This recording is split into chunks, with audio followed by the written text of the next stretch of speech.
হয়েছে। আমি ট্রেনে আস্তে আস্তে সবাই একটু চুপ করে থাকুন, সবাইকে অনুরোধ করছি সবাই একটু চুপ করে থাকুন, সবার কবিতা শুনুন। আপনার কবিতা যখন সবাই শুনবে, অপরের কবিতাও আপনি শুনবেন। এইটুকু আমার কাছে আপনাদের কাছে সবার আমার অনুরোধ। ট্রেনে আস্তে আস্তে কবিতাটি লিখেছিলাম এবং সেখানে কিছু মিডিয়াতে আমি পাঠাই সম্মাননা পাই, তাই একটা কবিতা, সেই কবিতাটাই আমি পাঠ করছি।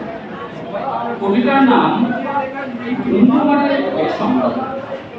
ভোট মাসের এই কালবৈশাখীতে সর্বাধিক ধ্বংসের ছবি, বৈচিত্র্যের ঠান্ডা গরম হাওয়াতে কড়া উত্তাপ যুদ্ধ রবি, লণ্ডভণ্ড সরকার বিভীষিকা, ধুন্ধুমার সেসব কাণ্ড, দুর্নীতিতে তালগোল পাঠানো অভিযোগ, সব প্রকাণ্ড।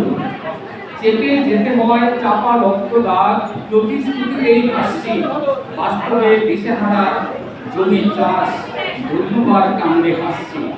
ভোর কলিকাল কত যে ছবি, অসহায় শতকা বন্দি, কত লঙ্কা কাণ্ড এখনো বাকি, আসছে নতুন ভঙ্গি।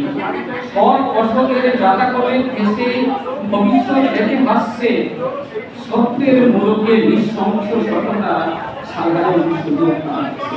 নমস্কার।